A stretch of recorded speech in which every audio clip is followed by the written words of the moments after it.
right. You could be sitting in the Hall of Fame and the world will know your name. Good evening and welcome to Personality Profile here on Joy 99.7 FM. I'm Lexis Bill and I so look forward to Thursday evenings because, we're going to have very good conversations, interesting conversations with people who are doing amazing stuff here in Ghana. And tonight I have one such guest for you. Yeah, you're going to enjoy this. So first of all, tell a friend to tune into Joy FM. If you're on Facebook, you're probably on your phone, you can get onto our Facebook page and check out our live video or YouTube as well. You can listen in to this very enthralling conversation we're about to have here in the next hour on your superstation. I'm Lexis Bill. Like I mentioned earlier, this evening I'm spending time with a very, very industrious woman. A woman who manages one of probably the most vibrant educational brands here in Ghana. Yeah.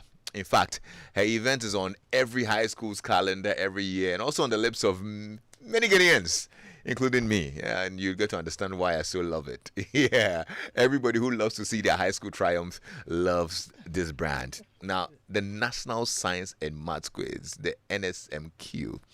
It has seen very immense enthusiasm from the whole country in recent years, owing largely to the innovation and professionalism of the team that puts it together. It's the most talked about event anytime it's in season, and probably the most viewed, the most followed, probably the biggest thing that carries the sentiments of both the young and old. For many years, my school, the great Presec Legon, has been the star of the show. yeah. I mean, this year we're denied, but next year, Adonai will make sure it happens. Now, Primetime Limited is a communications company that offers services such as advertising, campaign, marketing, communication, planning, public relations, multimedia productions, and market research.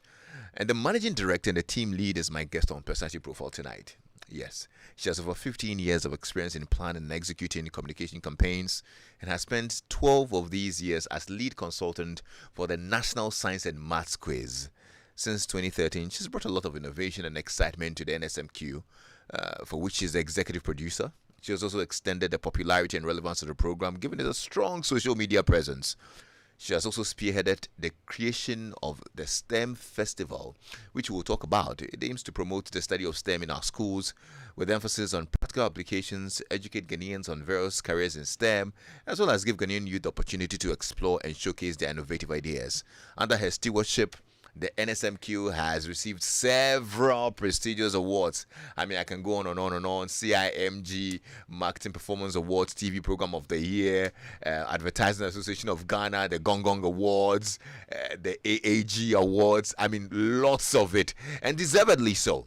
Apart from the NSMQ, she has spearheaded a number of educational programs and public education campaigns, insurance education outreach to tertiary schools in Ghana, the National Insurance Debate, the 10 Science Oil and Gas Quiz, the Center for Distance Learning and Opening Schools, CENDLOS, production of mathematics teaching program, in fact, a lot. In recognition of her work and excellence as well, she has received some very prestigious awards: the 2020 Millennium Excellence Foundation President's Outstanding Youth Prize for Excellence in Education, Ghana Women of Excellence Awards in 2024, that's in March earlier this year, and just a few weeks ago, she was actually adjudged the Marketing Woman of the Year 2023 at the 35th Chartered Institute of Marketing Ghana CIMG National Marketing Performance Awards. My brepo. I mean, she's done well. My guest, Nana Akua A, Mensa-Bonsu, is my guest. Hello, Nana. Hello. I like the smile on your face. Oh, my goodness. I want to be you. Look at that. You've done a lot. Girl, congratulations. Thank you very much. How does it feel? Especially the CIMG Marketing Woman of the Year. That's a big deal. It's a really big deal and it's surreal. It's still surreal. Yeah. Yes. Did you see it coming? No. I must be honest that I didn't, especially because, it was my team that decided to apply for it and they didn't tell me. Oh, they applied on your behalf. They Okay. did. Yeah. And so I didn't know about it until I was informed Yeah. that I had won it. Wow. So That must it be was, nice. Very nice. Yeah. It was very nice of them. But Very nice. when you look back, what do you think got you there? If you Well, think through it. there's been a lot of hard work and Yeah. a lot of strategic planning and just trying hard to improve on our performance every year with the way we run the program, and so trying to satisfy all our stakeholders, Right. and their expectations of the program, trying to improve on the experience of the participants year in and year out, and you know making a little more noise about it so Yeah. that everybody would also hear about it. I mean, there's a lot that's gone into the program, the NSMQ especially, over the years, and our main thing is to each year improve on Yes. what we do. Yes. So we're always looking for ways of improving. The improvement, I mean, when I turned 21, I think I got a card from a family friend, and it said the room for improvement is the largest room in the world. Right. And I truly believe that, because the improvement could be in so many different ways. There's so many different ways in which you can improve on it, and sometimes they are really little things, but they add on a lot. Right. For example, a few years back, we started getting a brass band to play the school anthems of the 3 schools at the finals. Yeah. It's a very little thing, but It adds a bit of spice to it. it does, because as a contestant, it must be really exciting to stand up on stage and have the school hymn played Yes. for you Yes. and because of you. Yeah.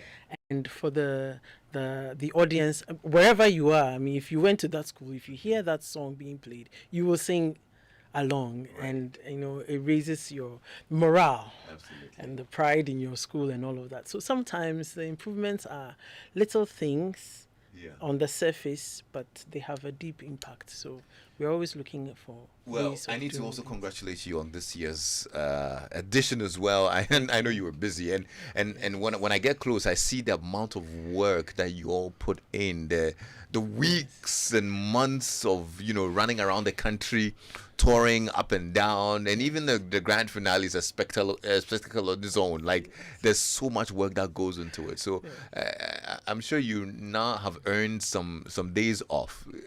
Well, we think so. Except Even though that the we last can't time I spoke to you, you are now jumping to another one, STEM Yes, Fest. yes. I'm like, didn't you just finish this NSMQ? Well, yes. So the STEM festival is running right now. It actually is It's on running right now. Okay. Yes, so we are doing the mentorship session. So the mentorship part is a career guidance program. We bring people who are in different areas of STEM education, STEM related fields. Yeah. But today our guest is actually a writer. He writes sci-fi things. Wow. And That's cool. Yes, stories. And so we have different kinds of careers coming together. We want to make sure that the Ghanaian child knows that when you study science or a STEM related subject, you are not just going to be only a doctor. Like, your options are not just medicine or one kind of engineering. There's a whole world of possibilities that are open to you because of the background that you have. Okay. So that's what the mentorship sessions of the STEM Festival does. Okay. And then we have the SciTech Fair and the SciTech Innovation Challenge. So that will be next week. Thursday, Friday, and Saturday, we will have the SciTech Fair. That's an exhibition. And originally started as a complement to the quiz. Again, the thing about the improvements, we got a lot of criticism that it's not practical and it's not practical enough. There's only so much you can do with a quiz. Yeah. Because you are dealing with time, and no one wants to go and sit for hours and watch you mix things or knock things up, and so a quiz is a quiz. You have to know what your limitations are with it, and then so we created the SciTech Fair, so that students could bring their projects and exhibit them. So there's an exhibition, and we have basic schools, 10 basic schools, 10 senior high schools. We have some tertiary institutions, and then we have some tech startups. We give them that platform for free. Good stuff. But the most interesting thing about, at least as far as I'm concerned, about the SciTech Fair, the exhibition, is that we have what we call the experiential stand. And so any visitor to the fair can conduct a simple experiment under supervision. Wow. So we have different types of experiments for different age groups. So the little children, the 4-year-olds, 5-year-olds, they'll be doing something like test for starch, test for protein, because they like colors. Okay, yeah. So the color change things are interesting to them. Then the older ones, we've done dissection of a frog, dissection of a rabbit. We've done virtual reality stuff, games. Yeah. And we've done, even for the children, 2 years ago when we had the STEM festival, the last STEM festival, we had children demonstrating non-Newtonian fluids using Oobleck. So non-Newtonian fluids, fluids like I don't ketchup. know. I don't know. So they You have. say you know. I mean, So non-Newtonian fluids are not regular fluids. They have qualities like solids. Okay. Sometimes they are solid, sometimes they are liquid. It depends on the pressure. Like quicksand. Okay. Quicksand, when you're caught in quicksand, when you move, you sink. Right. When you stay put, then you rise up. Ketchup, when ketchup is sitting pretty, it behaves like it's a solid. Right. And when you try to pour, it won't pour. Yeah. But when you shake it, then Yeah. it becomes liquid. Those are examples of non-Newtonian fluids. And some of the uses are for athletes, the shoes of athletes. They put them in the soles so that it serves as some kind of cushion, shock absorber. Yes. Yeah. So you are dunking, a ball, you are jumping up high, and then when you land, you are landing on cement because of the court. So the shoe is specialized for that to break. To absorb the shock the so shock, that yes. you don't hurt your joints. Your knees too much. Yes, exactly. For So a communication student, it looks like this science is rubbing off you pretty well. Well, you do learn on the job. Well, so You learn on it's the actually a job, good thing so- that I brought some chemistry and Yes. physics questions in here for our interview, because I was wondering, okay, see, but look, we have to do it. You my understand? You goodness. have to do it for your school. I don't think my school will be very happy with the results. No, we have there. We shall find out. I'm not the best representative. Yes. Anyway, but how was this year's quiz for you, the National Science and Maths quiz? Oh, well, this year was, well, every year that we move to a new place, it comes with its own vibe. Okay. Things are different everywhere, but it also comes with new challenges, right? And so we had a good mixture of both. Yeah. New challenges that we're not used to because the environment is new and you have to adapt Yeah. to suit. But I think that all in all, it went very well, and we're happy with how With things. how it turned out. Yes. with how Didn't you it turned out. miss seeing like the blue color in the audience in the finals? I mean, there was something missing, wasn't there? Wasn't there something missing? Didn't you miss seeing the Persec, uniform around, lurking around? Didn't you miss that? The quiz is No, for to be everybody. honest, The to be quiz is honest. for everybody. So whoever wins. So when you came and I saw blue in your outfit, I knew that you missed Persec. This is purely by accident. But blue is my favorite color. Oh, so- there you go. I mean, So I was in section blue Yeah. when I was in primary school. I was, Oh, okay. one of the star yeah. athletes. Oh, I section see. blue. You were an athlete. Yes, I was.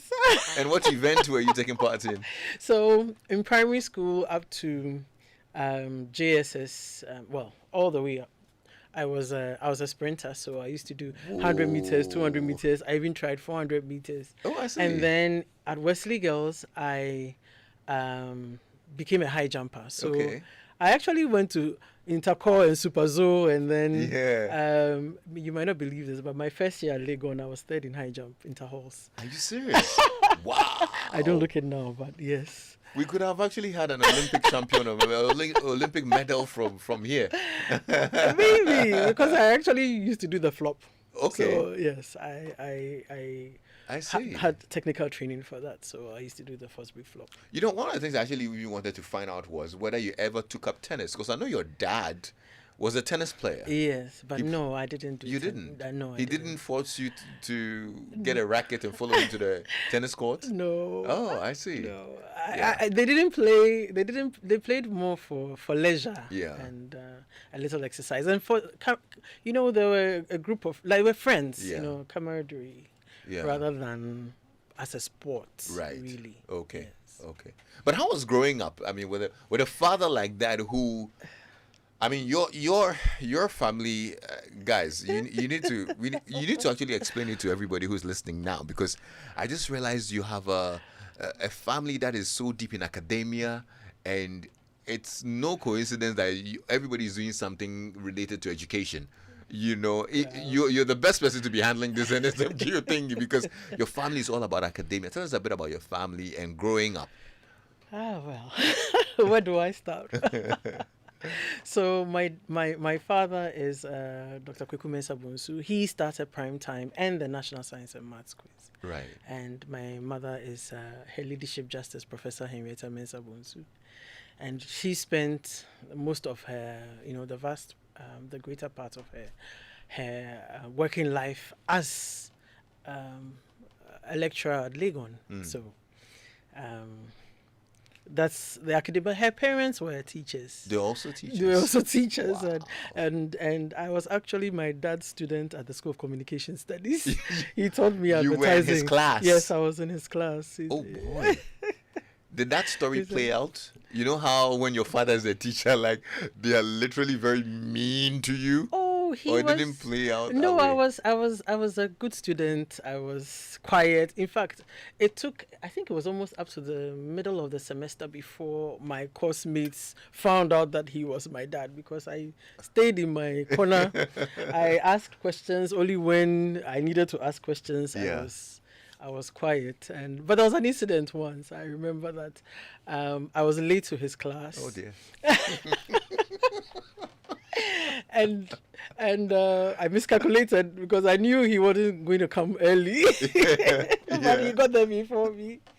And then he told me, young lady, the next time you come late to my class, I'll march you out. I said, yes, sir. And then I went and sat quietly in my corner. And that was the last time I was late to his class. I can totally relate. My mom was a teacher as well. Oh, right. At Rapid Preparatory in Abompe at the time.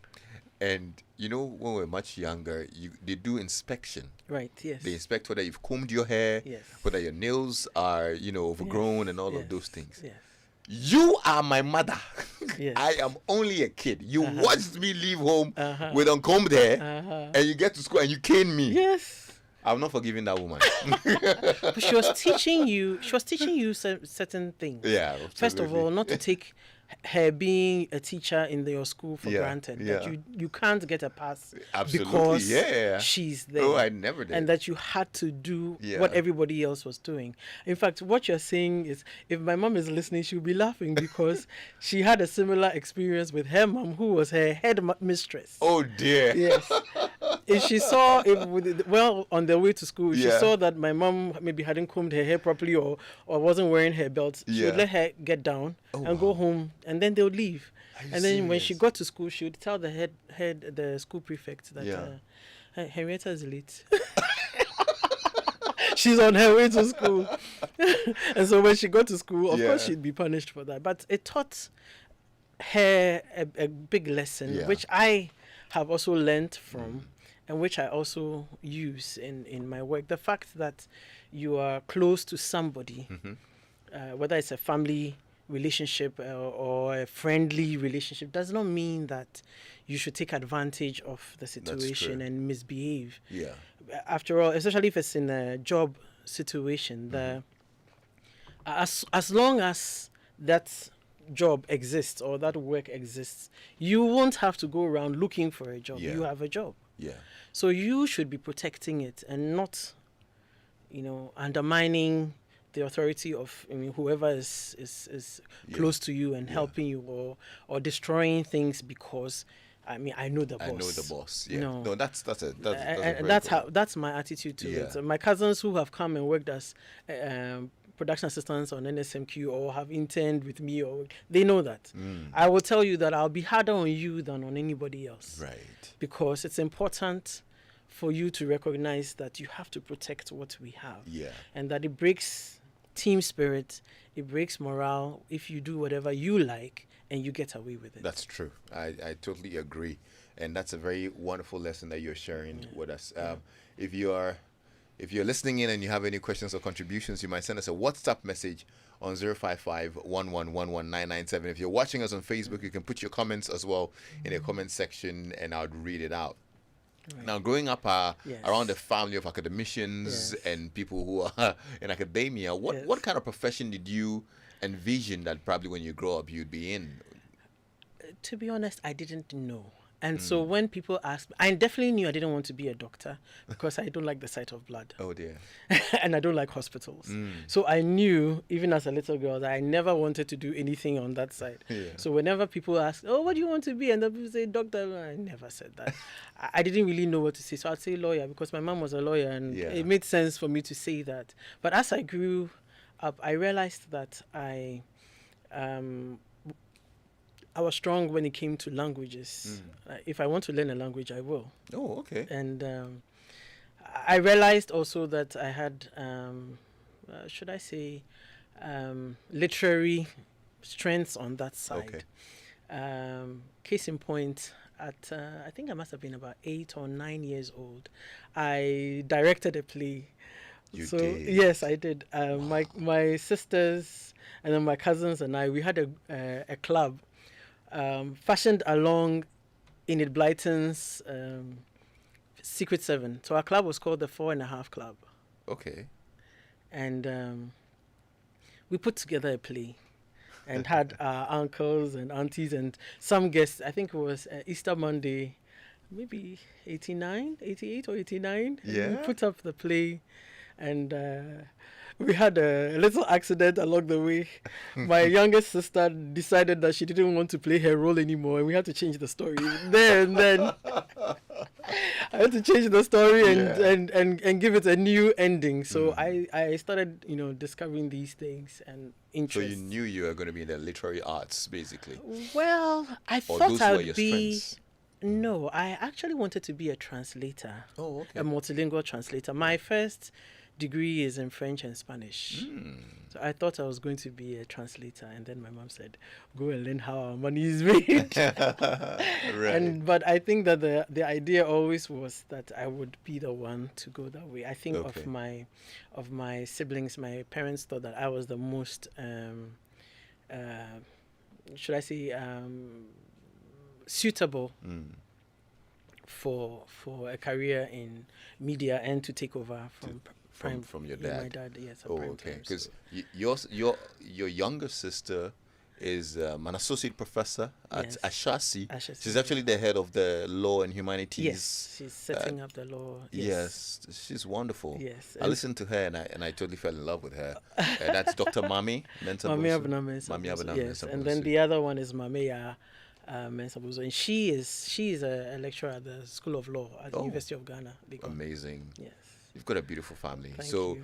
Growing up with girls, it was an all-girls house. Yes, it was. I wonder how Brother Kweku would have felt. He felt loved because because we showered him with a lot of love, and we still do. Yeah. Yeah, he's a girl dad. And, girls never really go away.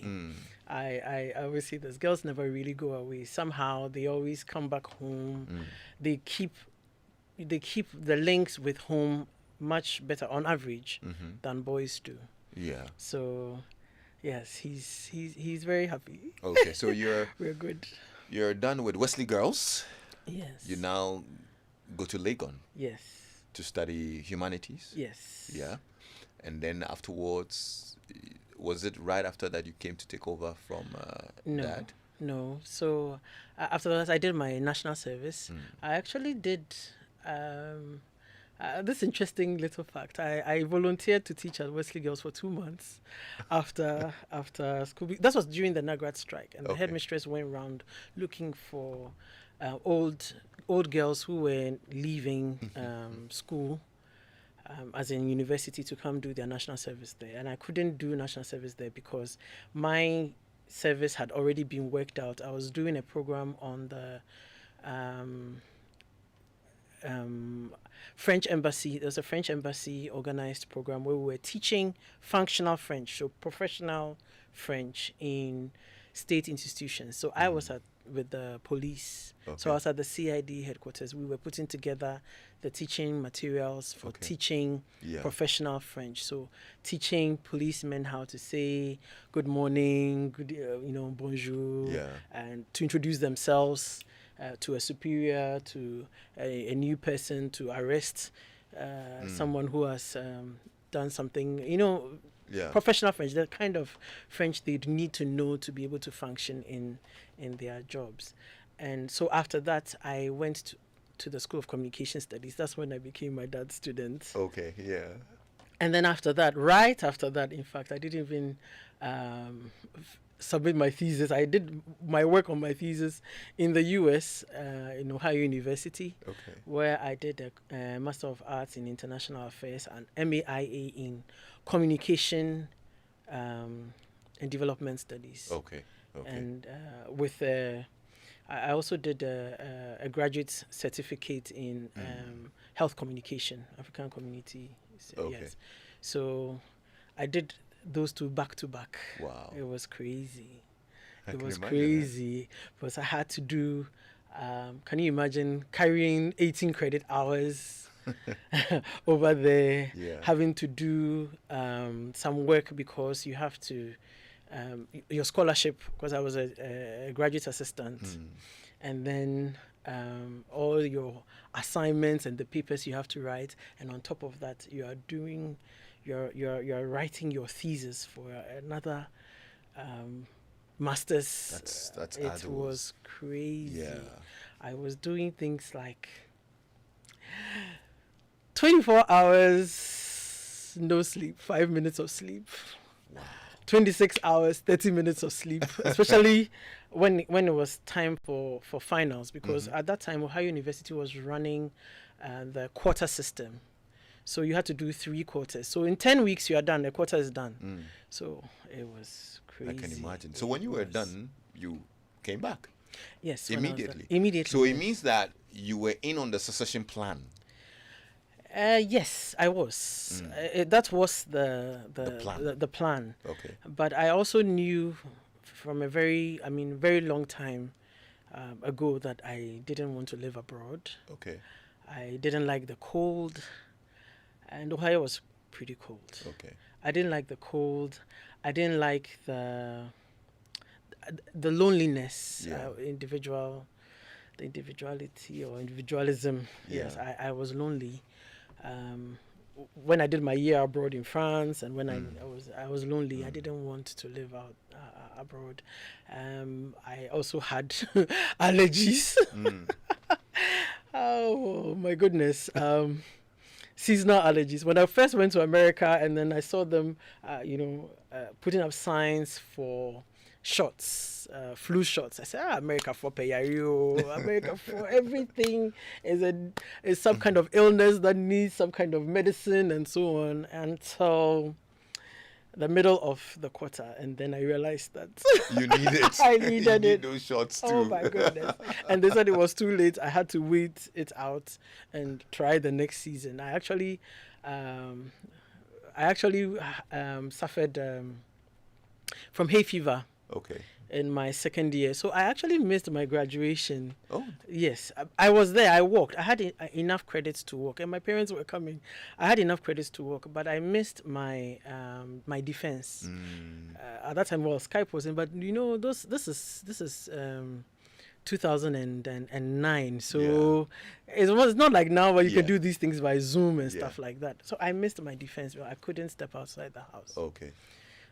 The hay fever was so terrible. I couldn't, for 2 weeks, I was holed inside my house. So I missed it, and I had to take an extra quarter to finish it up and then come home. But I came home as soon as I was done. And then straight into Primetime. My dad promised me a month of rest. Give me 2 weeks and then called me to work. So yes. the brand NSMQ you've been close to it since infancy, I can say. You know it in, out, inside out, basically. Yes. But coming in and eventually taking over as the managing director of Primetime, what was your vision for it? All right. So I always say that I grew up on the quiz, and because I used to go and watch after school, especially when it was at Presec and then at, Achimota. I used to go and watch after school, and then from there, after SSS at that time, we used to wait 2 years to go to university. There was always like, I think there was a backlog of 2 years, two batches waiting to get into university. So during that time, I interned at Primetime. So from January of 99 till I think July of 2000, I was an intern and I worked in each of the departments. Okay. But my longest stay was with client service, and I was a production assistant on not just the NSMQ then, but also the other programs, Kiddie Quiz and all of the other programs that we had. So part of my responsibilities revolved around getting, helping the quiz mistress out. That was Professor Marianne Iramadi. She was the quiz mistress at that time, so I used to help her with her clothes, with her makeup. I used to powder make the students up to go up on stage. Yeah. I used to help with the crew's food. Yeah. Make sure everything was all right. Those errands Yes. that production assistants run. So when I came back, first I had to get reacquainted with the program because I'd been away for years. Yeah. And then once I started running the program, I was able to I should say the learning curve was much shorter. Okay. Is that the right expression? Yeah. I guess so. For me, because I haven't had that experience on the program already, I had a good idea what it was about, what to do, things to improve immediately. So one of the first things I did was to get the quiz mistress, Prof. Elsie Ifa Kaufman. One of the first things I did was to get her a room to be able to change and rest in between contests. I gave her production assistants to iron her clothes and set them out. So we select the clothes, and then I got a lady who did beads and other, trinkets, accessories. I'd go get them myself, and then we would match the accessories with the clothes and set them out. It's interesting. For her. So it's because I think that over the past couple of years, she's become like a fashion icon as well. I mean, I personally look forward to her pictures of her African clothes and fabric just before the quiz. And it's like, your quiz master is ready. And I'm like, oh my goodness, look at that outfit. Right. There's a whole team behind that. So it was one of the first things that I did, because having helped Prof. Rama Adi with her clothes and her makeup and stuff, I kind of knew immediately when I came, I was like, this thing needs some improvement here. Let's do this. Let's do that. I also tried to add on a few other things. Since 2013, we do a survey every year. Oh, okay. So that we find out what to the participants, okay, what they think of the program, how we can improve on things. And I think that digitally as well, you've been able to get it very loud on social media. It's like a whole frenzy throughout the 1 month period when the finals is on. Like you're literally trending all the time. Yes. And you've been able to get some very savvy admins who are always mocking Presec. We troll all the schools. We troll everybody. Yeah. We troll all the schools. So that's really one of the things that I see that I need to say kudos to you and the team for. Thank you. Now, what impact do you think it's had on the education in Ghana? Wow. We have, even though we haven't done an empirical study, we do have some a lot of instances that we can mention. There are a number of schools who have told us that they didn't have science departments before, but through the quiz, they were able to set up science departments and to compete. We've had a number of so many students that we've been able to get scholarships for, some of them that we paid for ourselves. Okay. we've getting the old students involved in the schools and getting them to, indirectly through the quiz, to invest in their schools. Yes. That alone is a big deal. Yeah. Was you're a pre-second, you know how your school, your that year fraternity. how we're always very supportive of the yes. And it's a joy to see. Yeah. The old students take such pride in their schools and invest heavily in not just their teams, but in science education in their schools. Yeah. I need to say kudos to our global president, Dr. NSMQ. He's actually led and helped and galvanized, the Dadya fraternity to support the school in so many ways, and probably one of the reasons why Presec has been doing well. In fact, I actually wanted to find out from you as well, since you work closely with all these senior high schools. I mean, Presec has won the competition a record 8 times. Yes. Prempeh 5 times, maybe. Yes. Is there a secret to the success of schools like Presec, Prempeh, and those who keep ending up in the finals? I mean, people wonder, what is it? Is it a preparation? What exactly do they do differently? I always say that it's about preparation because the quiz is such that it demands a lot from the contestants. And so you have to prepare properly. And you have to start early. Okay.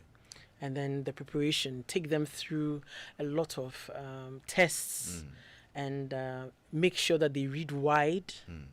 They go in deep, because as the competition goes on, as you go through the stages, the questions increase not only in number but also in difficulty. Okay. And so you find that sometimes people will complain and say, "Oh, but these questions are above SSS," but that is actually what shows that you are really on top of things and you're the champion, right? So you find that in the schools that do very well, they have institutionalized the preparation for the competition. In many of the schools, they do the selection of the students from sometimes even from Form 1. Oh, I Form see. 1, they have a team. Form 2, they have lots of quizzes. They write lots of exams. I hear even in Presec, Saturday entertainment, sometimes you have the quiz as entertainment. So it's all about the preparation and the resources to be able to get the team to study hard, study well. In some of these schools, I hear that they even have a club, a Brilla club. Okay. And they don't do housework. Oh, I see. Yes, they're exempted from housework. Housework They have special privileges, special meals. Ooh. They kind of have a program that is very intensive. Okay. A little separate from what everybody else I see. has. That's interesting. It's the preparation. I always say that the quiz is such that, I mean, anybody can win it. It has a lot to do with the preparation. I know you're all about women empowerment as well. Yes. You love the girls. Yes. You inspire a lot of women out there. But we've observed that no girls' school has been able to win this competition since its inception. Right. Is there a gender barrier to the success of students at the NSMQ? I wouldn't say so. I think that the girls have special challenges, yes, but I wouldn't say that there's a gender barrier, because I don't believe that girls are not competitive. I don't believe that's it. That the boys are competitive and aggressive and the girls are not competitive. I don't believe that. There are a number of issues.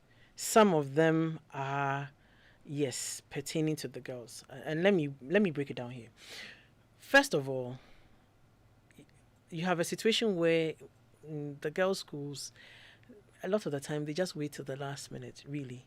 I've been asking, even for Wesley girls, I've been asking about when do they start the preparation. And I think last year's team, their team that's the 2023 team, was the first team that was selected from Form 2. Okay. So if you are waiting until mock to select your team, then you're already far behind everybody else. I always say that the girls who get to the semi-finals, they are champion material without adequate training. Okay. Because, first of all, you are selecting your team really late. By the time you are selecting your team after mock, really, even those who are competing in the regional qualifiers would have competed already. Not only selected their team and trained them, they would have competed already. So you are already behind everybody else. Then you also have this difficulty where most of the science teachers are male. Okay. And no parent would be happy to hear that their teenage daughter is in a class with a male teacher at 1 a.m., studying for the quiz, or in the lab at, 1 a.m. But in the boys' schools, they pretty much study all through the night if they want. If they can, they do that. So so you already have fewer contact hours. Okay. And so if you're choosing the team or selecting your contestants late, then you are, like I said, really far behind. And then you also have other issues like, sometimes the aggressiveness of the audience, or there has to be greater psychological support for the contestants. So they get intimidated a little bit. Sometimes the contest, and I'm not talking just about the girls, sometimes the contest is won or lost before they go up on stage. Because if you hear the name of the school and you are frightened, you are already on the losing side. Yes, you're already beaten. Okay. And even though we provide a team of psychologists to work with the schools during the competition, it's only that deep, because really during the competition, how much work can they do to support the students? If nothing has been done at all for them, then it's not enough to build them up psychologically, mentally, to make them strong enough to beat everybody. And so I'd just to end that part, I would recommend that the schools pay attention to the psychological strength of their contestants, and work on that at the school as an integral part of their preparation, so that when they come on location and we also give support with psychologists, then they'll be fine. Okay, that's a good one. So hopefully next year we want to see Wesley Girls and Holy Child in the finals, so that we can take our 9th. Anyway, so I thought you were going to say that so that they would win. So a couple of months ago, I actually saw a video of a young lady. I don't know whether you chanced on it as well. I think she was a student of an insane SHS. Leveling some criticism against the National Science and Maths quiz. I think her name was Rich Love. I followed that keenly because it actually generated a certain kind of debate. Now, the assumption was that most of the students who make it up on stage are biologically smart, and because the smart students will always go for the big schools, that's probably why maybe some of the lesser known schools are not making it that far in the National Science and Maths competition. What do you say to that? I disagree on so many levels. While it's true that the students are already top students, it's not, the teachers will tell you, it's not always your top students who will come, who can do the competition, because sometimes they would freeze under pressure. Sometimes it's not the top student who comes, it's the one who can think and who can work under pressure, that kind of pressure, with the cameras and the lights and the audience and everybody in front of you. So I disagree. She was saying a lot like that the students are already good, and that's what the teachers do a lot of work. I thought that her submission was didn't do justice to the teachers. The teachers put in a lot of work, because the students are, call them raw materials, right? Good quality materials, but without sharpening and polishing, you are not going to get good results. And the teachers themselves will tell you that the training for the quiz is different from the training for the WASI. Yeah. Because it's not just the academics. The academic, you have to be really strong. And you have to do a lot of reading, researching, learning all sorts of things. But there's also a kind of game element to the competition. You have to be able to know when to take a risk, when to hold back. Right. I think of it as in terms of Kenny Rogers' song, the Gambler. The Gambler. You have to know when to hold. Know when to hold. Yes. Yes. I get that. Okay. And if you are not able to make those judgments, you will not be able to then succeed.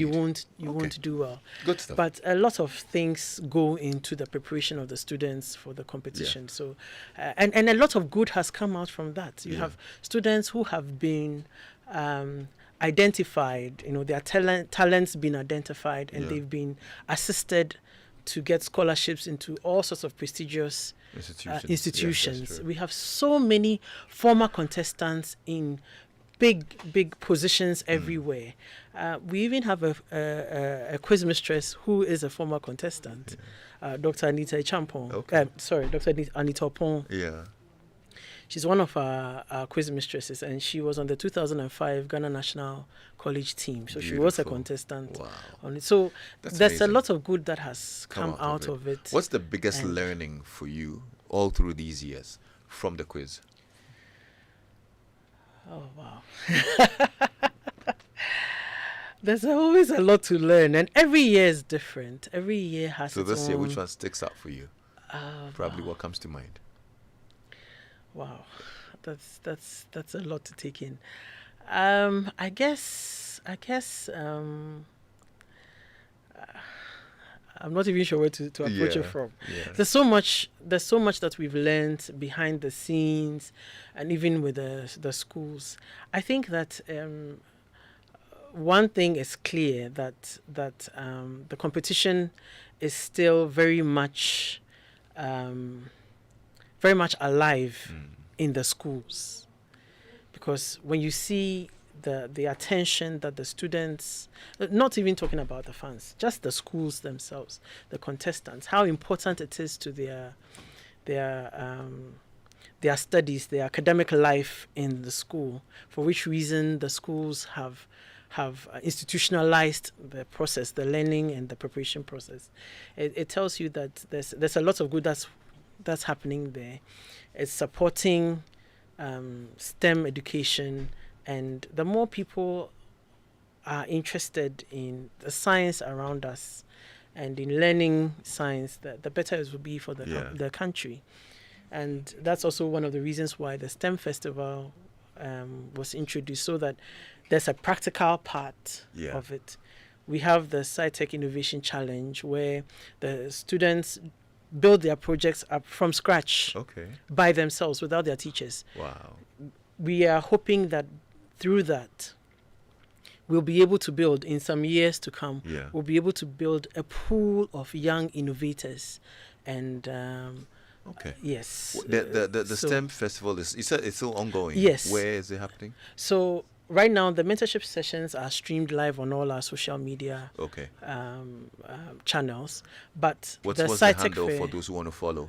So we do it even on the NSMQ. On the NSMQ channel as well? Yes. So at NSMQ Ghana, and then STEM Festival. And then on YouTube, on Primetime Limited, the YouTube channel for Primetime Limited. And even for NSMQ. Good and then stuff. next week, the SciTech Fair will be at the National Theatre. What day? Thursday, Friday, and Saturday. Good stuff. Look, if you're listening in, you need to go and see the amazing stuff that Primetime Limited are doing with the STEM Fest. Look, it's been great spending time with you. I'm so happy that I got to spend time and know a bit more about your journey, and say congratulations again for winning the 2023 CIMG Marketing Woman of the Year. Thank you. God bless you so much, Nana.